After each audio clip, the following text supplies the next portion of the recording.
Man, what a solid way to start the spring 2021 season. I just got done watching the first episode of 86. This is a series that I feel can either turn out to be pretty incredible or fall into some difficult areas that I see a lot of shows fall into, but I'll get more into that later. But essentially, it follows a girl named Vladinia. I guess that's how you say it. They call her Lena, so I'm going to call her Lena from now on. But Lena lives within this San Magnolia Empire, and they're currently at war with a neighboring country, the Gladian Empire. And the Gladian Empire recently had developed these drones that they call the Legion, and have been pretty much decimating San Magnolia. But San Magnolia, after doing a lot of research, ends up developing their own type of drones that are now swiftly pushing them back. And through the eyes of Lena, we get the kind of a perspective of the Magnolia Empire. And the kind of thing you get really quickly as she's walking the streets is that everybody has the same color hair. They're all like silver hair, white haired people. They're living kind of a utopia life. Everybody's happy. The news is broadcasting perfect weather. They're talking about how they just had an assault front with the Legion, but there's no casualties. We have a zero casualty war. Everything's totally perfect. But as you see Lena walk into the military complex where she works, you see all the people getting drunk and celebrating and laughing about how these pigs are dying on the battlefield. And you quickly get a glimpse of the fact that these drones that the Magnolia Empire is sending out aren't drones. They are actually manned machines. And this is really upsetting to Lena. And it was kind of odd when I was watching the show, because I'm like, I'm wondering why is Lena the only one within this entire empire that sees what's happening? You have, of course, the civilians don't see it because the government doesn't want them to see it. So they're just saying, we're sending out drones. There's nobody in these things. Everything's peaceful. But within the military complex, a lot of these people are laughing and they're enjoying their time, and they're basically spitting on these pigs that are out on the battlefield. And yet Lena's the only one in there that's upset by this. She's disturbed by it.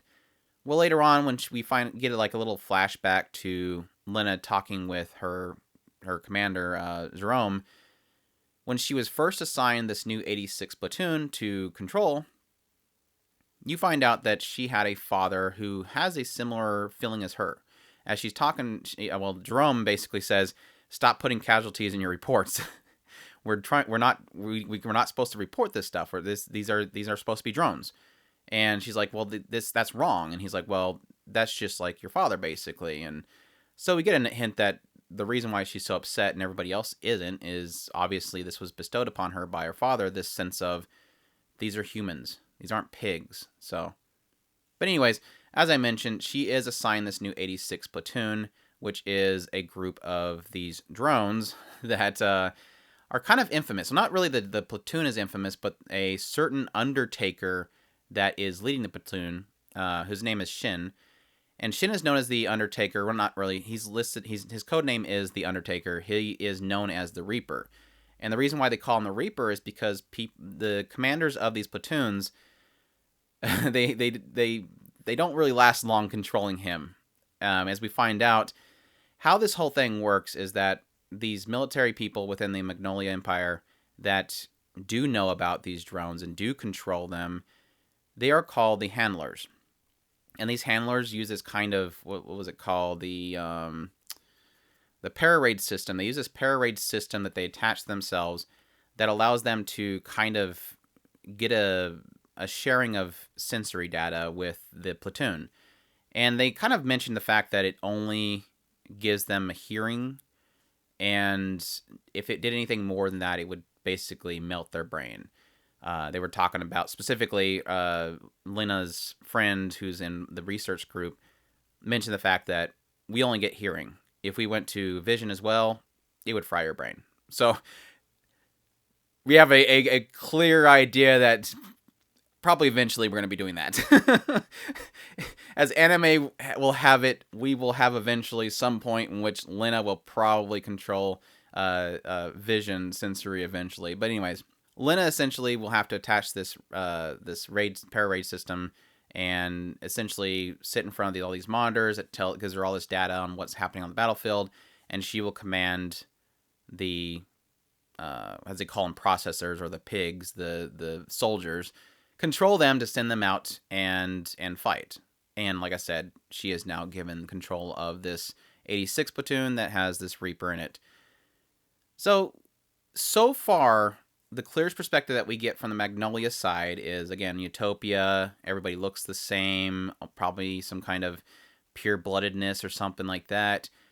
Life is perfect to the public, no death battlefields, and then we get a clear perspective in the military side, which Lena is now controlling a new platoon, and several of these handlers will control different platoons and send them out to the battlefield. And obviously, the military themselves that are knowledgeable about these particular processors or soldiers view them as pigs and as basically dirt. And so we're establishing a lot of norms here within the society. And obviously, again, Lena does not see it that way. She sees them as humans. She's very crushed by the deaths on the battlefield. And the soldiers themselves are very much so obviously destroyed by what they're dealing with, but also very angry at the people that are controlling them. So even if Lena is controlling a platoon and she's obviously hurt about deaths, it's hard for them to accept her apologies because obviously she's staying up on a silver throne and not being harmed, and they're out there in the dirt and seen as pigs and fighting for people that see them as pigs. So we get a quick glimpse in the other side as well. So we jump over to the platoon side. We see pretty much rundown barracks and facilities. It's a very militarized kind of facility, and all these soldiers, these processors that are controlling that are actually in the drones, they're all basically having a pretty good time. They're trying to enjoy the life that they're having. We don't really get a full glimpse of how they see things yet and how, their actual feeling side, but they obviously seem like they're trying to make the best of the time that they have. They know death is just right around the corner. They also see the people of the Magnolia as pigs as well, as you'll see, like they have, signs of pigs on what seems like a doll of a commander under the foot of this big angel that's their goddess or whatever. So they call them pigs as well. Even when Lena announced that she's going to be the new commander of them, or new handler, one of them draws a picture of pretty much like a pig lady in a dress because they were shocked that it was a female. So obviously they see Magnolia people as pigs as well. Obviously they have a huge disdain for them because they are having to die for them with no thanks whatsoever. And then we get a quick little battle, or we got a quick shot of the previous battle right before Lena took over, which one of the soldiers died in. Shin, the leader, would go over there and kind of finish him off, give him, mercy kill, grab a piece of his mecha and write his name on it and keep it as a safekeeping kind of thing. So you get a real quick glimpse of the fact that they're trying to enjoy the time they have. They are struggling with the fact that they're dying for people that call them pigs. They're obviously not happy with their situation, but we don't know yet how, but it seems they're being forced to do this. I don't know if it's going to turn into a thing where the stuff that they have on them, or something that's injected into them, something keeps them in check so that they can't just overthrow it.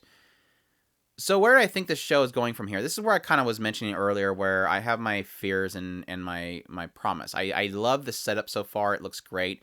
I do feel, even though it wasn't a synopsis for most people that read it, I do feel it would have been a little bit better if they had it kind of play out the beginning part where it was plain as if they are drones and don't make it so obvious. But it was really quick. The moment that she steps into, well, like technically in the opening scenes, you get people yelling in a quick shot of Shin inside of a mecha. So you obviously see that these are not drones really quickly, which is kind of odd.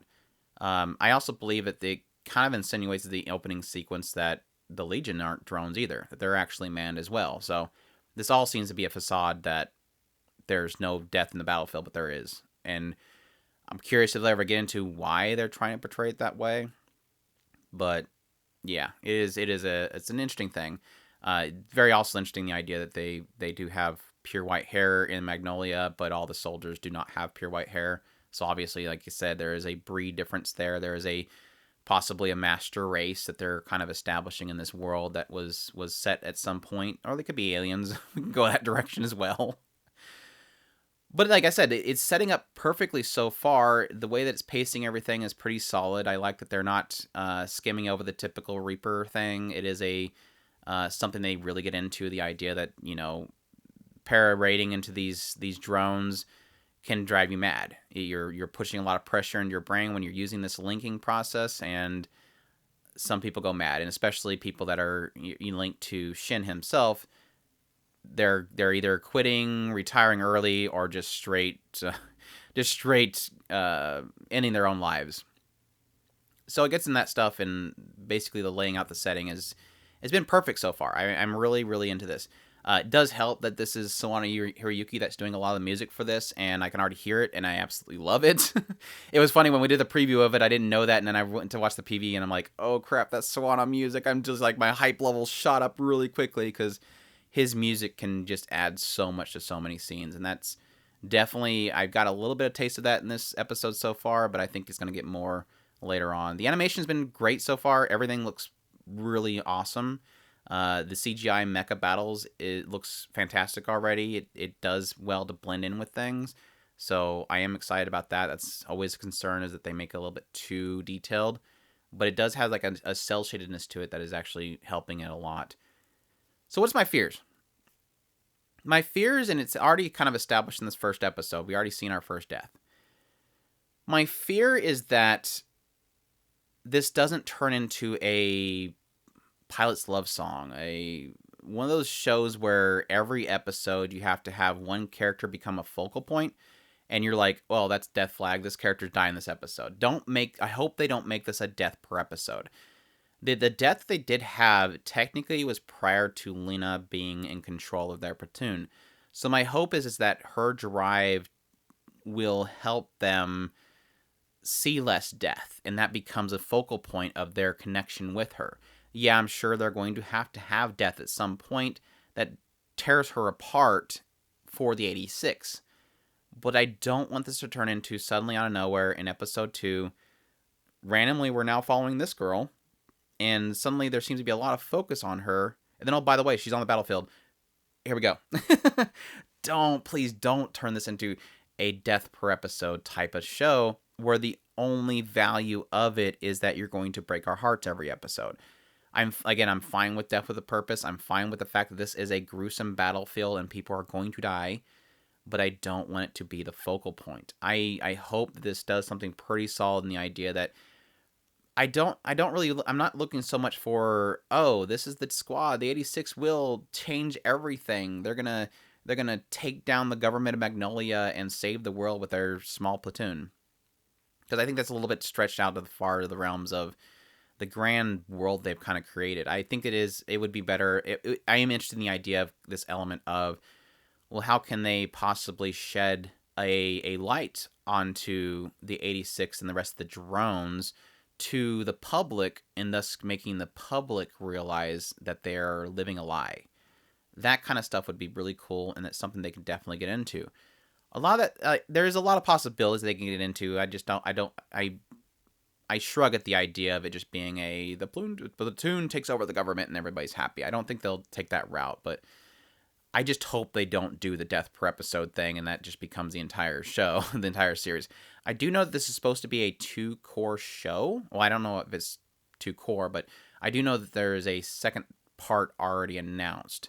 So if this ends up turning into 12 episodes, I do know that we will end up getting a second 12 episodes or 13 episodes, whatever it is, later on. So this does look like this is going to be a pretty decently long series. So there's plenty of time for them to really dive into some stuff. And again, this goes back to my previous statement. I hope that they don't do a death per episode, but instead get us connected to these characters and then crush our hearts. Get us into this platoon, have us have victories, string us along, and then break our hearts. That's a better option. But don't turn it into, 15 episodes of death per episode. That would be, no, don't want that. So yeah, it's got plenty of possibilities. I'm holding a lot of hope for it. So far, it's really doing well with how it's telling its story. You definitely feel the anger in the actual soldiers.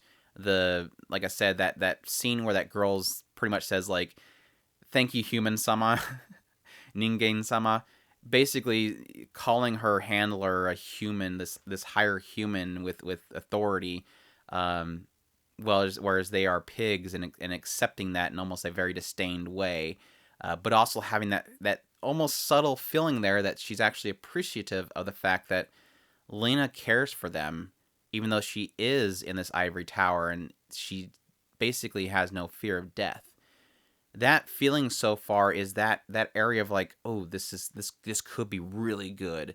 This feeling of the disdain that both sides have, but yet you have this person that actually cares now. Does that change your perspective on your handler? Or what kind of connection they'll end up creating? So yeah, solid so far. Definitely looking forward to more. But this might end up turning into be one that I will actually cover on a weekly basis. We will see. I have a lot of shows to cover for the first impressions. Please stay tuned to hear if you want to get all my first impressions on all the shows springing into the springing into the spring 2021 season. But I hope you guys enjoy this first impressions of 86. And as always, if you did, please leave a like, comment, let me know what you thought of it so far. Subscribe if you haven't already. And I thank you all for watching, and y'all take care.